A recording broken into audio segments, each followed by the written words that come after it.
Dear students, पिछली class में हमने जो है डेमोक्रेसी की डेफिनेशन पढ़ी थी, उसके बाद टाइप्स ऑफ डेमोक्रेसी पढ़ी थी and various theories of the democracy पढ़ी थी। और डेमोक्रेसी की जो है विभिन्न प्रकार और जो है हमने डायरेक्ट डेमोक्रेसी और इनडायरेक्ट डेमोक्रेसी इन सब के बारे में हमने लास्ट डिस्कस की थी। ठीक है, अब अपना जो नया टॉपिक है डेमोक्रेसी से रिलेटेड है वो है क्रिटिकल एग्जामिनेशन ऑफ डेमोक्रेसी। ठीक है, देखिए डेमोक्रेसी के बारे में कुछ लोग कहते हैं कि democracy is the best system of the government, या डेमोक्रेसी को जो है अच्छी शासन व्यवस्था मानते हैं। और कुछ लोग ये कहते हैं कि डेमोक्रेसी सबसे वेस्टेज जो है पॉलिटिकल सिस्टम है, शासन व्यवस्था है, यानी खराब शासन व्यवस्था है। ठीक है, तो डेमोक्रेसी को कुछ लोग अच्छा मानते हैं तो कुछ लोग इसे बहुत बुरी शासन व्यवस्था मानते हैं। ठीक है, तो क्रिटिकल एग्जामिनेशन का मतलब हो गया कि हम इसका परीक्षण करेंगे कि डेमोक्रेसी वास्तव में एक अच्छी शासन व्यवस्था है या इसमें अनेक बुराइयां हैं। ठीक है, अगर इसमें है अच्छी शासन व्यवस्था है तो इसकी मेरिट्स क्या हैं, इसके गुण क्या हैं, और अगर ये खराब शासन व्यवस्था है, बुरी शासन व्यवस्था है तो इसकी डिमेरिट्स क्या है, इसकी क्या क्रिटिकल स्थिति कंडीशन है, उसके बारे में हम चर्चा करेंगे। कि क्रिटिकल एग्जामिनेशन यानी लोकतंत्र का जो है परीक्षण, हम आलोचनात्मक परीक्षण करेंगे कि लोकतंत्र कैसा शासन व्यवस्था है। ठीक है, तो इसके लिए हमें दो चीजें पढ़नी पड़ेगी, एक तो मेरिट्स ऑफ द डेमोक्रेसी और एक डीमेरिट्स ऑफ, यानी लोकतंत्र का जो है गुण और उसके दोष, इन चीजों पर हमें चर्चा करनी पड़ेगी। तो क्रिटिकल एग्जामिनेशन पूछा जाए, बड़ा क्वेश्चन आता है कि क्रिटिकल एग्जामिनेशन का मतलब हो गया कि लोकतंत्र का जो परीक्षण क्या करेंगे, या लोकतंत्र में जो है उसकी जो मूल्यांकन किस प्रकार किया जाएगा। ठीक है, तो उसके लिए आपको पहले मेरिट, उसकी गुण पढ़ेंगे और फिर उसके बाद उसकी डेमेरिट्स, इसके अवगुण पढ़ेंगे, उसके दोष पढ़ेंगे। ठीक है, तो सबसे पहले मेरिट्स ऑफ द डेमोक्रेसी पढ़ेंगे। इसमें क्रिटिकल एग्जामिनेशन में दोनों चीजें आएगी, मेरिट्स भी बतानी पड़ेगी और डिमेरिट्स भी बतानी पड़ेगी, गुण और दोष दोनों बताने पड़ते हैं। ठीक है, तो क्रिटिकल एग्जामिनेशन में अगर पूछा जाए तो आपको 2-3 पॉइंट आप गुण के लिखो और 2-3 मेरिट्स के लिखो, 2-3 डिमेरिट्स के लिखो। ठीक है, और अगर केवल मेरिट्स पूछे जाए तो हम पहले चर्चा करेंगे मेरिट्स ऑफ द डेमोक्रेसी। ठीक है, तो नया टॉपिक है आपका मेरिट्स ऑफ डेमोक्रेसी, यानी लोकतंत्र के गुण। ठीक है, मेरिट्स यानी होता है गुण या इसके जो फायदे कह सकते हैं। ठीक है, तो इसके बारे में हम चर्चा करेंगे। सबसे पहली जो है मेरिट्स है लोकतंत्र की जो है गुण है वो है इंक्रीज इन पब्लिक वेलफेयर।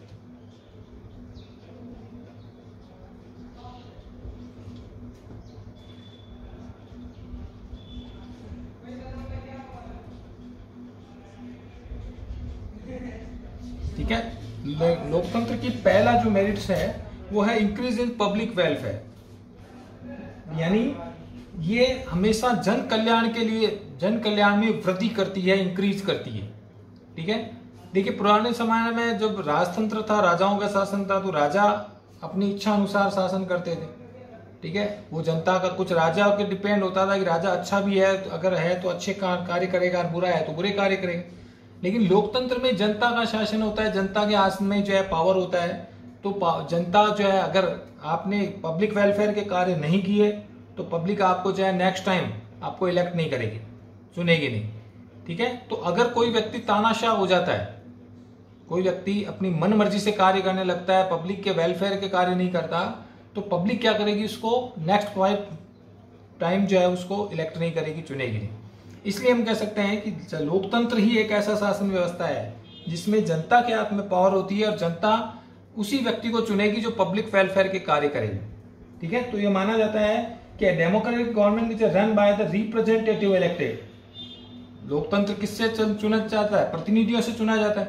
ठीक है, सो द पीपल, और वो प्रतिनिधि कौन चुनते हैं, पीपल, जनता चुनती है। So they win the election on the basis of their promise to making an. अब वो क्या करेंगे, चुनने से पहले प्रॉमिस करेंगे जनता से कि हम मैं ये काम करूंगा, सड़कें बनवाऊंगा, नालियां बनवाऊंगा, या जो भी है, तो वो क्या करेगी, प्रॉमिस करेगी, पब्लिक से प्रॉमिस करेगी। And the increase in the public welfare, उससे क्या होगा कि अगर वो अपने प्रॉमिस पर काम नहीं करती है, they do not work according to their promise, then the public not elect to in next time, तो जनता अगले बार उसको नहीं चुनेगी। और अगर वो अपने पब्लिक पर जो अपनी प्रॉमिस पर अगर सही काम करती है, जो उसने कहा वो करती है, तो पब्लिक नेक्स्ट टाइम भी उसी को बनाएगी, उसी को इलेक्ट करेगी। ठीक है, and also the content election in the future, अगर पब्लिक व्यक्ति अच्छा काम करेगा तो नेक्स्ट टाइम भी जो है फ्यूचर में भी वो उसी को चुना जाएगा, उसी को चुनेगी। Therefore these representative run to the government in public welfare, इसीलिए ये व्यक्ति क्या करेंगे, कौन वही काम करेंगे जिससे पब्लिक का भला होता है, पब्लिक वेलफेयर होता है। ठीक है, क्योंकि उन्हें पता है कि हमारे ऐसा नहीं कि हम हमेशा जिंदगी भर के लिए हम जो है रूल रिप्रेजेंटेटिव बन गए, उन्हें पता है कि ढंग से काम नहीं करेंगे तो नेक्स्ट टाइम जो है वो पब्लिक हमें नहीं इलेक्ट करेगी। इसलिए जनता जो है जो रिप्रेजेंटेटिव है वो अपने प्रॉमिस को पूरा करते हैं, इसलिए हम कह सकते हैं कि वो पब्लिक वेलफेयर के कार्य करती है। तो so in democracy the government is responsible towards the people, government क्या होती है, रेस्पॉन्सिबल होती है किसके प्रति, पीपल के प्रति, लोगों के प्रति।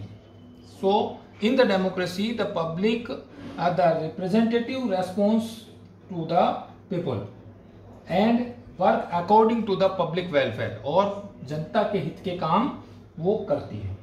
ठीक है, तो so do are the people and therefore they take interest in the performing works of public welfare, इसलिए वो क्या करेगी कि उन्हीं कार्यों को करेगी जिससे पब्लिक का वेलफेयर होता है, जनता का भला होता है। पब्लिक वेलफेयर होता है मतलब जनता का कल्याण, जनता का भला। तो इसलिए क्या करती है, रिप्रेजेंटेटिव जिसको हमने चुना है वो 5 साल तक वही काम करेंगे जिससे पब्लिक का वेलफेयर होता है। ठीक है, क्योंकि उससे पता है कि नेक्स्ट टाइम पब्लिक हमें नहीं इलेक्ट करेगी, इसलिए हमेशा ये मानते हैं, जो इसके समर्थक हैं वो कहते हैं कि हमेशा democracy is best system of the कह सकते हो आप उसको system, democracy is the best system और अदर, दूसरी की तरह जो है अलावा डेमोक्रेसी सबसे बेस्ट सिस्टम होता है। नंबर 2 सेकंड इसकी जो मेरिट्स कह सकते हैं, इफिशिएंट एडमिनिस्ट्रेशन, इफिशिएंट एडमिनिस्ट्रेशन,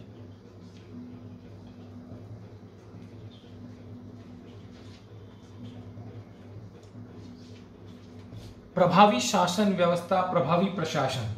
ठीक है, योग्य प्रशासन। अब डेमोक्रेसी में क्या होगा, प्रशासन हमेशा पब्लिक के वेलफेयर के काम करेगा।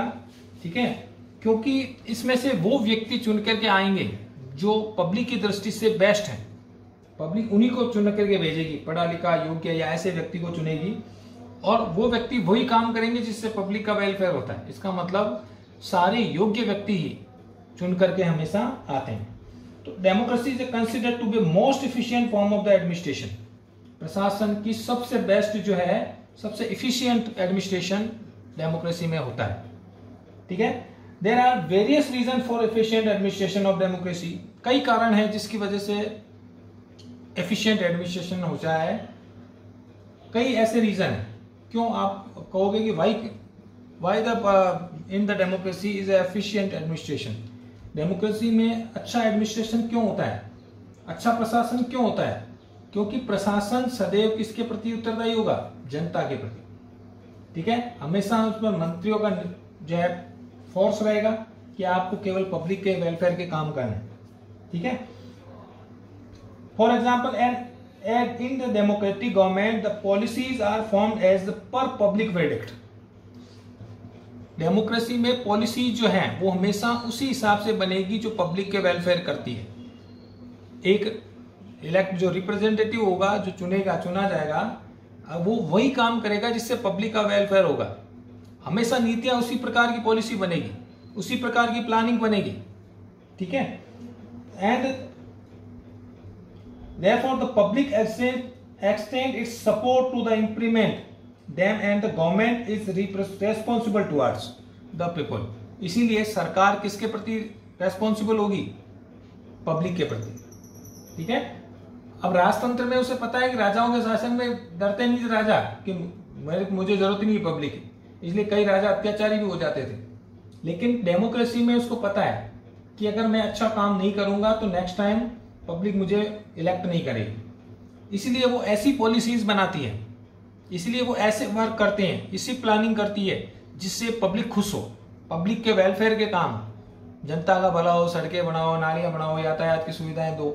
तो ये काम करेगी नहीं तो पब्लिक, अगर आप जब वोट मांगने जाओगे तो पब्लिक आपको क्या कर देगी, मना कर देगी कि साहब हम इस बार आपको नहीं चुनेंगे। ठीक है, तो इसीलिए एडमिनिस्ट्रेशन जो है वो, या हम कह सकते हैं रिप्रेजेंटेटिव जो है, वो ऐसी पॉलिसीज बनाती है जो हमेशा पब्लिक का वेलफेयर करे। इसलिए इसको माना जाता है कि इसमें हमेशा एफिशिएंट एडमिनिस्ट्रेशन होता है। ठीक है, तो people and the assist of the maintaining the efficiency of the administration, इसलिए वो योग्य व्यक्तियों को एडमिनिस्ट्रेशन में लगाएगी, ऐसे ही व्यक्तियों को चुनेगी जो पब्लिक का वेलफेयर करती है। और जो है मिनिस्टर जिसको हम चुनते हैं वो भी ऐसे एडमिनिस्ट्रेशन को लगाएगी जो पब्लिक का हित देखती है। ठीक है, क्योंकि जवाब उनको देना पड़ेगा। ठीक है, तीसरा सोर्स ऑफ पब्लिक एजुकेशन।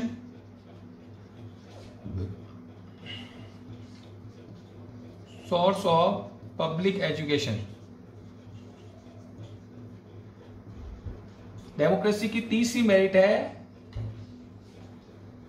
जनता के जो है, जनता की शिक्षा का स्रोत या साधन कह सकते हो, यानी लोकतंत्र में जागरूकता डेमोक्रेसी में ही आती है। रीजन, इसमें एवरी 5 ईयर्स इलेक्शन होते हैं, हर 5 साल बाद चुनाव होते हैं, और चुनाव में हमें पता होता है कि भाई गांव में सरपंच कौन खड़ा हुआ, कौन कैंडिडेट है, सरपंच का कौन है, एमएलए का कैंडिडेट कौन है, एमपी का कौन है।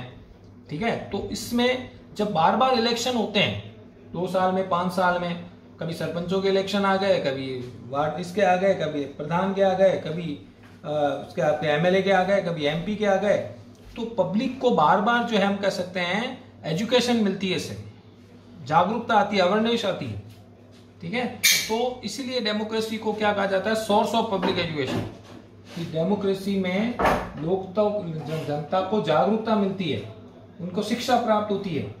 अनएजुकेटेड पीपुल है तो उसको भी ये पता है कि आप चुनाव होंगे, चुनाव किस प्रकार होते हैं।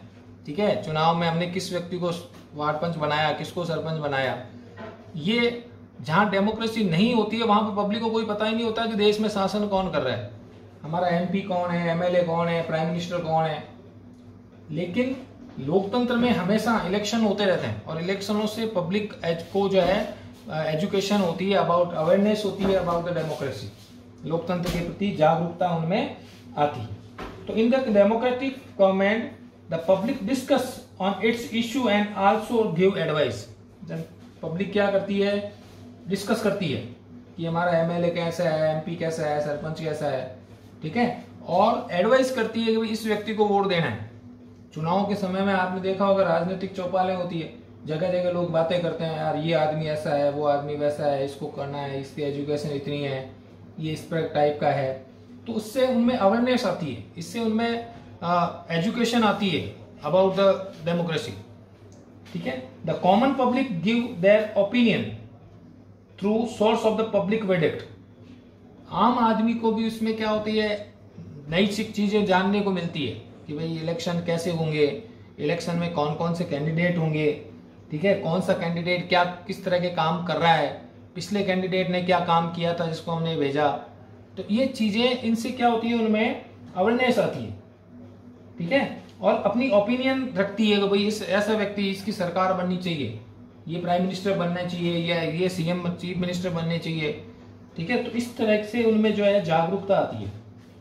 ठीक है, और every citizen remains aware to the rights and duties and he learns to sacrifice his individual interest. हर व्यक्ति में देश के प्रति जागरूकता आती है, अपने ड्यूटीज के प्रति वो क्या होते हैं, अवेयरनेस होते हैं, अपने राइट्स के प्रति अवेयरनेस होते हैं कि भाई हमें जनता को क्या अधिकार है, कि भाई हमारे वोट की ताकत क्या है, हमारे वोट से सरकारें बदल सकती है। तो इस तरह की जागरूकताएं पब्लिक में आती है। तो जो public awareness about the election and their candidates, public जो है अपने चुनाव के प्रति और अपने कैंडिडेट्स के प्रति जागरूकता उनमें आती है। और ये केवल लोकतंत्र में ही देखने को मिलेगा, राजतंत्र या दूसरे तानाशाही शासन में नहीं। जहाँ डिक्टेटरशिप है, तानाशाही शासन है, वहां पर तो आपको कोई भी कंडीशन में आपको बातचीत करने का भी तरीका नहीं है, बात आपस में जो है किसी तरह की डिस्कस भी नहीं कर सकते हो आप, क्योंकि वहां जो डिक्टेटर होगा, हिटलर है, इस प्रकार के जो डिक्टेटर थे, उनके शासन में पब्लिक को कोई भी बोलने का अधिकार नहीं था। लेकिन लोकतंत्र में आपको अपनी बात रखने का अधिकार होता है, ठीक है, आप सामूहिक रूप से चर्चा कर सकते हो। तो इन चीजों की जानकारी होने से उनमें पब्लिक एजुकेशन आती है, पब्लिक अवेयरनेस आती है, ठीक है। So, due to the merits of democracy, Gattel has called democracy as a school impacting the education of citizen. इसके बारे में एक विद्वान हुए हैं Gettell,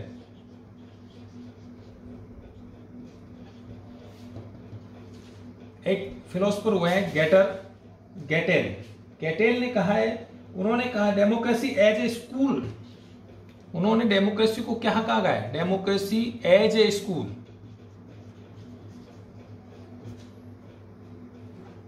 imparting the education of citizen, imparting the education of citizenship।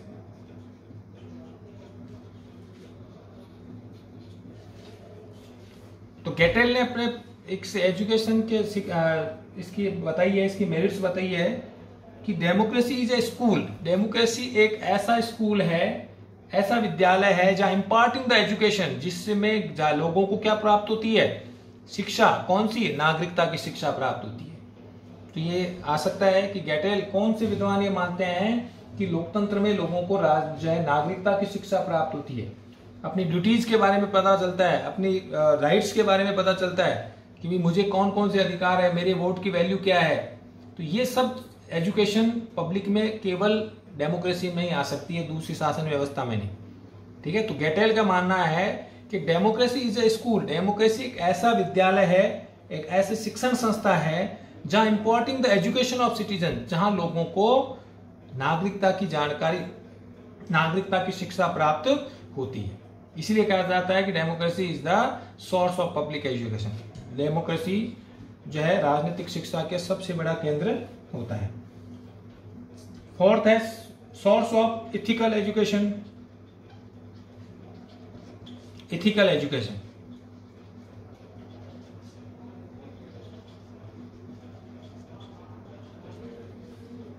Ethical education, नागरिकता शिक्षा। नागरिक शिक्षा का भी जो है बहुत बड़ा स्रोत है। किसका स्रोत है? Ethical education. लोकतंत्र में व्यक्तियों को नैतिक शिक्षा भी प्राप्त होती है, क्योंकि लोकतंत्र में क्या होता है? सबको समान अधिकार होते हैं। लोकतंत्र में सबको फ्रीडम होती है, ठीक है, सबके राइट्स होते हैं अलग अलग, और हर व्यक्ति को अपने राइट्स का पता है कि मुझे क्या करना है क्या नहीं करना है, ठीक है। तो इससे उनमें नागरिकता की शिक्षा आती है कि भाई मेरे वोट की ताकत क्या है, मुझे कौन कौन से राइट्स हैं, मेरी ड्यूटीज क्या हैं। इन चीजों की जानकारी होने से उनमें क्या होगा? इथिकल एजुकेशन आएगी उनमें, ठीक है। A democratic government also provide their ethical education to an individual। लोकतंत्र में लोगों को नैतिक शिक्षा भी प्राप्त होती है, वो उनको भी उपलब्ध कराती है। एक विद्वान हुए लोवेल। लोवेल का मानना है कि a democracy strengthens an individual nation of ethics and spirituality, ठीक है। लोवेल का मानना है कि लोकतंत्र में क्या होता है? ये इसकी ताकत है। लोकतंत्र की स्ट्रेंथ क्या है, इसकी ताकत क्या है? Individual notion to ethics and spiritual, उसमें आध्यात्मिक भावना जागृत होती है, और इथिकल एजुकेशन, नैतिक शिक्षा उनमें जागृत होती है। ये केवल लोकतंत्र में ही पॉसिबल है, अन्य दूसरी शासन व्यवस्थाओं में नहीं। इसी प्रकार एक विद्वान हुए ब्राइस।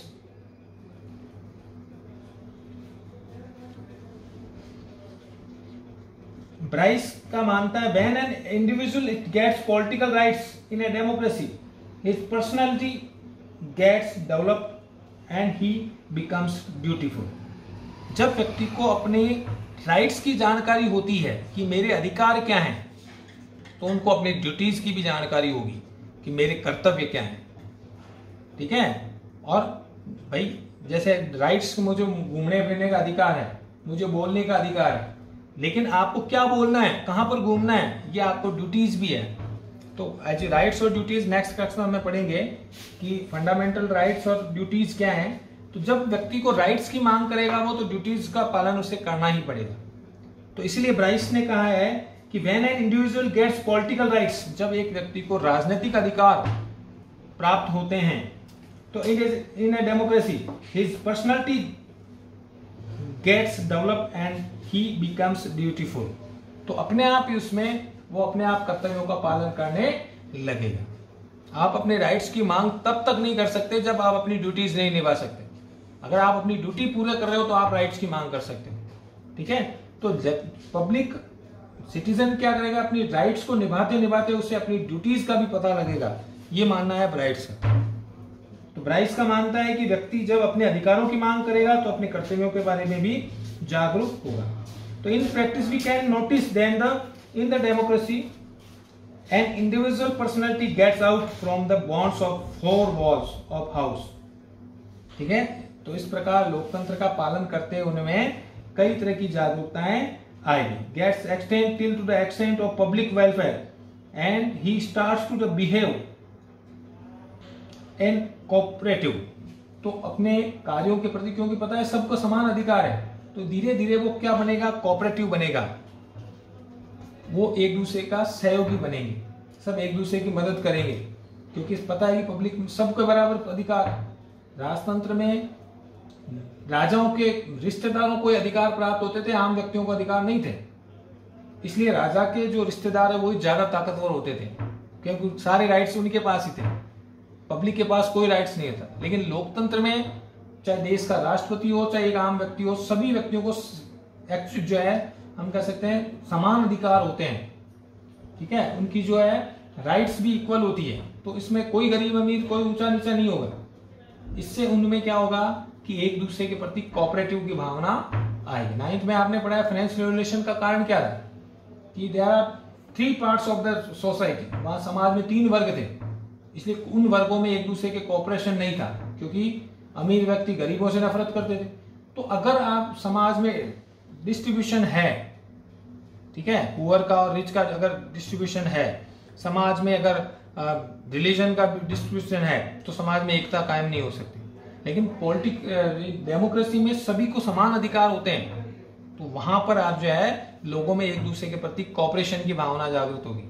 लोग एक दूसरे से जो है नफरत नहीं करेंगे, बल्कि एक दूसरे का सहयोग करेंगे, ठीक है। तो इससे उनमें इथिकल एजुकेशन प्राप्त होगी। In the practice, we can notice then the democracy is an individual personality gets to out from the bonds of four walls of a house, ठीक है। तो इसीलिए डेमोक्रेसी जो जिस तरह मकान की 4 दीवारें होती है, उसी तरह उनमें अपने आप ही जो है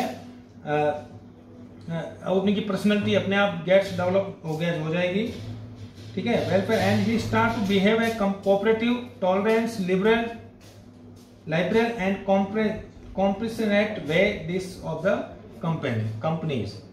इसलिए जब वो काम करेंगे तो उनमें कोऑपरेटिव की भावना जागृत होगी, एक दूसरे के सहयोग की भावना जो होगी, टॉलरेंस की भावना जागृत होगी।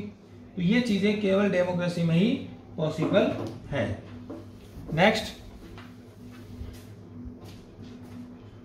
जो 5th मेरिट्स अगर देखें, education of patriotism. Education of patriotism,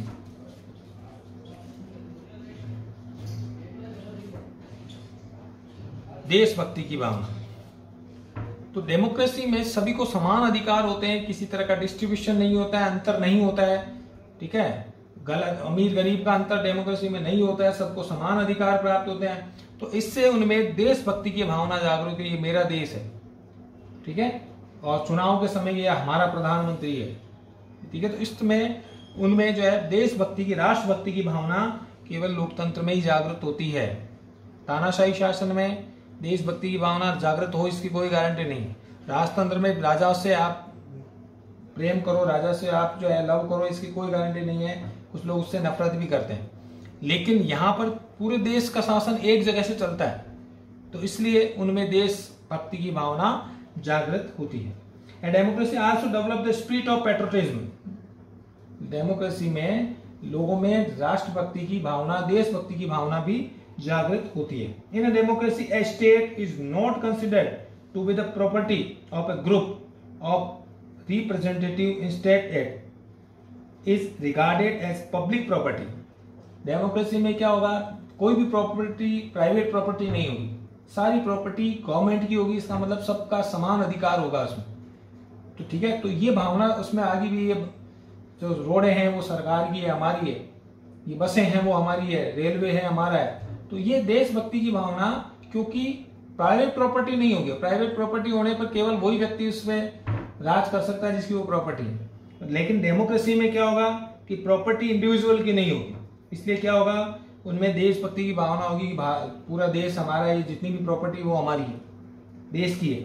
ठीक है, तो it regard the public property by the spirit of affection and respect toward the nation develop. तो उसमें लोगों में राष्ट्रभक्ति की भावना जागृत होगी और एक देश एक राष्ट्र, ये भावना उनमें जागृत होगी among the citizen. According to Mills, एक विद्वान हुए हैं मिल्स, उनका मानना है कि democracy helps it developing the spirit of patriotism. Democracy जो है वो राष्ट्रभक्ति की भावना को जागृत करती है। कौन सी भावना को? Spirit of patriotism.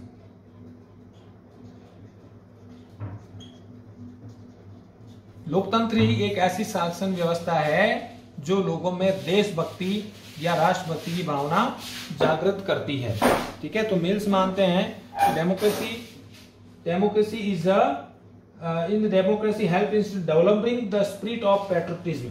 डेमोक्रेसी एक ऐसी शासन व्यवस्था है जो लोगों में देशभक्ति या राष्ट्रभक्ति की भावना जागृत करती है या उन्हें उत्तेजित करती है। ठीक है, सिक्स जो है, अगर हम सिक्स इसकी मेरिट्स देखें तो प्रोटेक्शन फ्रॉम रिवोल्ट।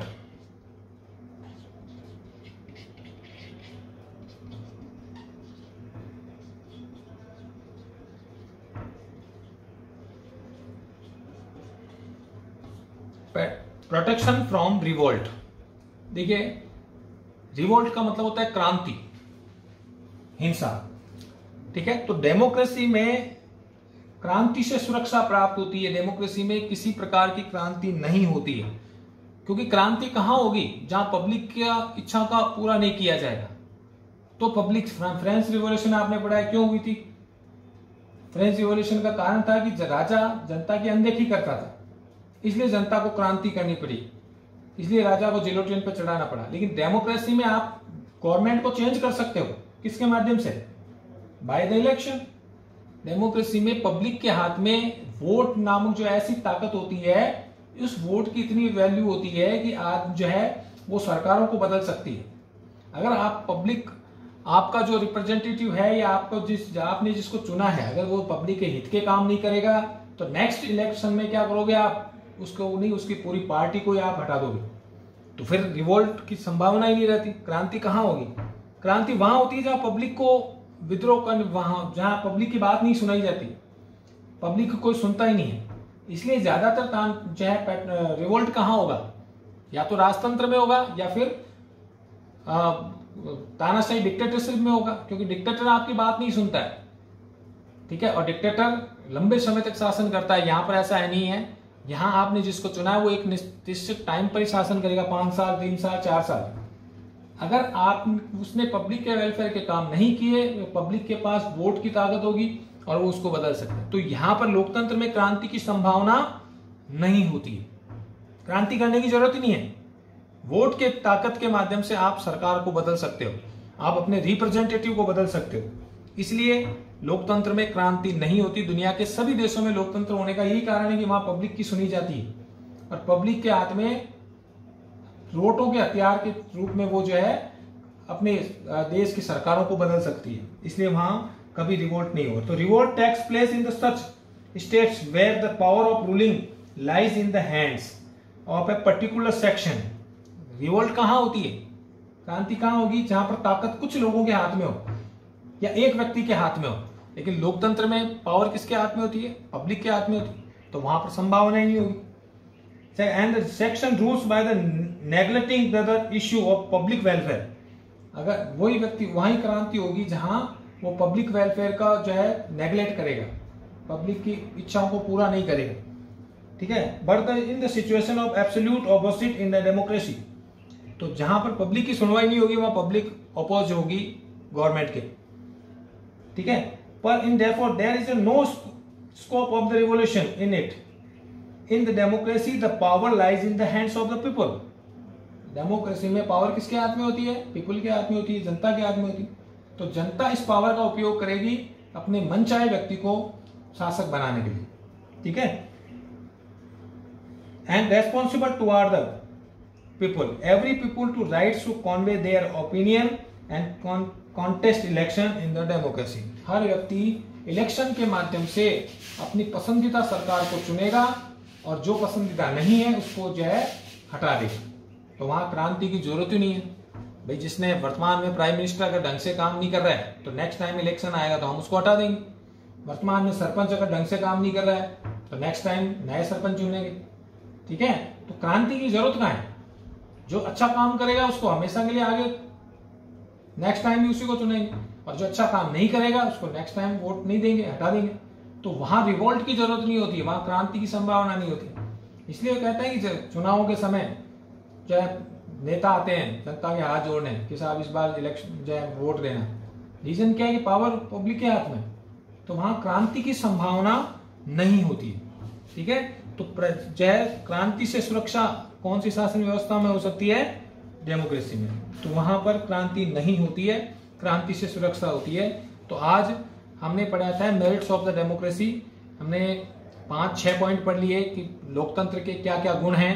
इसमें हमने पहला पढ़ा था increase in the public welfare, जनता के जो है कल्याण में वृद्धि होती है केवल लोकतंत्र में। लोकतंत्र में जो है अच्छी शासन व्यवस्था होती है, प्रभावी शासन व्यवस्था केवल लोकतंत्र में ही होती है, प्रभावी प्रशासन लोकतंत्र में ही हो सकता है। सोर्स ऑफ पब्लिक एजुकेशन, लोकतंत्र में जनता को राजनीतिक शिक्षा प्राप्त होती है, ठीक है। तो अपने आप ही पब्लिक इलेक्शन के टाइम जो है जागरूक हो जाएगी, अवेयरनेस हो जाएगी। फोर्थ है source of the ethical education, नैतिक शिक्षा की प्राप्ति भी लोकतंत्र में ही पॉसिबल है। फिफ्थ है एजुकेशन ऑफ पैट्रियोटिज्म, लोकतंत्र में राष्ट्रभक्ति देशभक्ति की भावना जागृत होती है। सिक्स्थ है प्रोटेक्शन फ्रॉम द रिवोल्ट, लोकतंत्र में क्रांति से संरक्षण होता है, क्रांति की संभावना नहीं होती है क्योंकि पब्लिक के हाथ में वोट की ताकत है जिससे वो सरकारों को बदल सकती है। तो क्रांति की आवश्यकता ही नहीं। तो ये हम 6 पॉइंट पढ़े थे, और भी इसकी कई मेरिट्स हैं, 4-5 और मेरिट्स है जो हम नेक्स्ट क्लास में पढ़ेंगे। आज के लिए इतना ही, धन्यवाद।